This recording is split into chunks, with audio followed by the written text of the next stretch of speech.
12 ఏళ్ల క్రితం మీరు ఈ కాంబినేషన్ సెట్ చేయడానికి ఎలాంటి కష్టపడ్డారు? సో అప్పుడే చాలా ప్రెస్ మీట్లలో చెప్పాం, అంటే మల్టీ స్టార్ చేయడం అనేది ఎప్పుడో మన తెలుగు సినిమా ఇండస్ట్రీలో అందరు స్టార్ హీరోస్ రామారావు గారి దగ్గర నుంచి చిరంజీవి గారి వరకు అందరూ హీరోలు మల్టీ స్టార్ సినిమాలు చేశారు. తర్వాత మారుతూ వచ్చింది.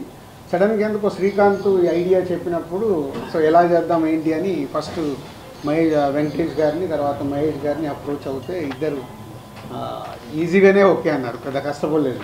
వాళ్ళు కథ వినేసి ఓకే అన్నారు. సో దాన్ని ప్రాపర్గా స్క్రీన్ మీదకి తీసుకురావడానికి కొంచెం మాకు టైం పట్టింది. అంటే అవుట్పుట్ ఇవ్వడానికి ఆల్మోస్ట్ అప్పుడు 1 year షూట్ చేశాం. జనవరి 2012 జనవరిలో మొదలు పెడితే 2013 సంక్రాంతికి రిలీజ్ చేసాం. అంటే ఆల్మోస్ట్ 1 year జర్నీ అది షూటింగ్ ప్రాసెస్. ఇద్దరు కాబట్టి అన్నీ బ్యాలెన్స్ చేయాలి, అన్నీ చూడాలి, ఆ బ్యూటిఫుల్ మూమెంట్స్ వర్క్ అవ్వాలి. కాబట్టి ఈరోజు ఇవాళ రీ రిలీజ్ కూడా అంతే వాల్యూ.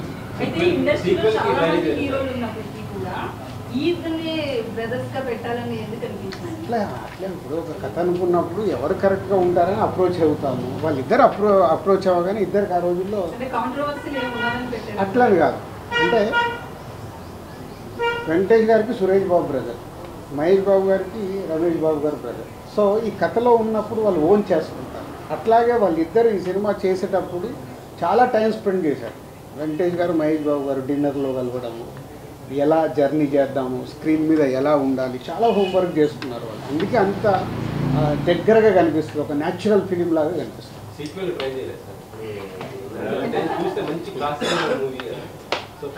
ఇప్పుడు నువ్వు సినిమా చూసావు, మళ్ళీ 7th రోజు చూడు, దాంట్లోకి ఏదైనా ఐడియా దొరికితే వచ్చి చెప్పు. ఊరికే కథ చెప్తా అంటే కూడా ఆఫరిస్తున్నా. సీతమ్మ వాటిలో సినిమాల్లో చెప్పి ఎలా చెయ్యొచ్చు సీక్వెల్ తీసుకుంటా నేను రెడీ. అందరు క్యారెక్టర్లలో ఉంటాయి, దొరుకుతుంది. దొరికిందానికి తప్పే లేదు. ఏమో టర్నింగ్ పాయింట్ అదేనేమో, అందుకే రీ రిలీజ్ అవుతుందేమో. ట్రై చాలా లాంగ్ గ్యాప్ తర్వాతకి మల్టీ స్టార్ తీశారు. కానీ అప్పట్లో వచ్చిన టాక్ అవన్నీ అయితే మంచి పేరు వచ్చింది, మంచి సినిమా తీశారనే ఇది వచ్చింది. కమర్షియల్గా అప్పుడు అంత పే చేయలేదు మీకు అనేది ఒక టాక్. దాని గురించి ఇప్పుడు మాట్లాడుకోవచ్చు. ఏం కాదు మీరు ఎట్లుంటుందంటే మీ మీడియా వాళ్ళది మాకు డబ్బులు మిగిలిన సినిమాలేమో ఇలా మాట్లాడతారు. సీతమ్మ వాటిలో సిరిమల్ల చెట్లు ప్రొడ్యూసర్కి నాకు డబ్బు మిగిలింది, సినిమాకు ఉన్న ప్రతి డిస్ట్రిబ్యూటర్కు డబ్బు మిగిలింది. అంటే అప్పట్లో ఉన్న టాక్ మంచి పేరు వచ్చింది, పెద్ద హీరోలను పెట్టి సినిమా తీశారు, అంత బాగుంది. కానీ కమర్షియల్గా అంత పే కాలేదు. మళ్ళీ అదే చెప్తున్నా లక్ష్మణ, 12 ఏళ్ళ తర్వాత నేను మాట్లాడుతున్నా. డే 1 మీలాంటి వాళ్ళు అంటే నేను అందరినీ కలపట్లేదు. అద్భుతంగా ఉంది అన్ని మార్నింగ్ షో అయిపోయాయని చెప్పిన మీడియా వాళ్ళు ఉన్నారు. అబ్బా ఇద్దరు హీరోల్ని పెట్టుకొని ఏందండి ఇలా తీశారు, ఇంకా మేము ఏవిధో ఎక్స్పెక్ట్ చేసాము. అది మీరు ఎక్స్పెక్ట్ చేశారు, మా తప్ప ఎందుకు అవుతుంది?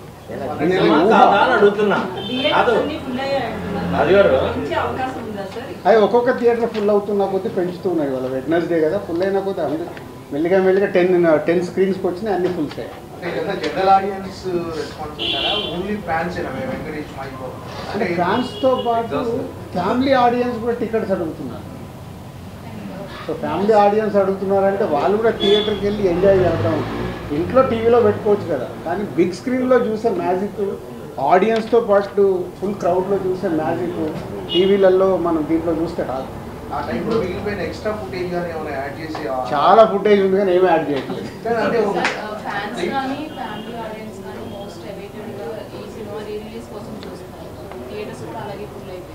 ఫ్యాన్స్ నుంచి ఒక డిమాండ్ ఏంటంటే టైటిల్ కార్డ్స్ విషయంలో సపరేట్ టైటిల్ కార్డ్స్ వేస్తే ఇంకా బాగుంటుంది. 12 ఏళ్ల తర్వాత మళ్ళీ కొత్త కాంట్రవర్షియల్స్ మనకు అక్కర్లేదు. అప్పుడు ఏది ఉంది అదే రిలీజ్ అవుతుంది. ఇప్పుడున్న సిచ్యువేషన్లో ఎలాంటి సినిమా చేయాలంటే మీ బ్యానర్లో అలాంటి ప్రయత్నం చేయమని చేస్తారు? 100% చేస్తాను. నాకు ఛాలెంజ్ ఉంటేనే కిక్. ఛాలెంజ్ లేకుండా లైఫ్లో కిక్ ఏముంటుంది? సార్ అయితే ఇలా మాట్లాడుతూ తొలి ప్రేమ సినిమా గురించి డబ్బులు అవసరమైనప్పుడల్లా రిలీజ్ అన్నారు సార్. ఇప్పుడు ఈ సినిమా విషయంలో ఎందుకు రిలీజ్ చేస్తున్నారు సార్? Just for enjoyment. కాదు ఏం లేదు, మాకు పక్కన 300 కోట్ల సినిమా వచ్చింది కదా, మర్చిపోయావా ఏంటి? అప్పుడే సంక్రాంతి లేదు, ఎంజాయ్మెంట్ ఏంటంటే ఒక హ్యాపీనెస్. దీని ద్వారా ఎంత డబ్బు వస్తుంది ఏంటంటే మనీ కాదు, ఆ రోజుల్లో మనీ. ఎందుకంటే అప్పుడు ఆడియన్స్కి చూడటానికి కూడా సినిమా లేదు, ఎప్పుడైనా టీవీలో వస్తే చూడాలి. అప్పుడు ఇంత పైరసీ లేదు, ఇప్పుడు పైరసీ ఉంది.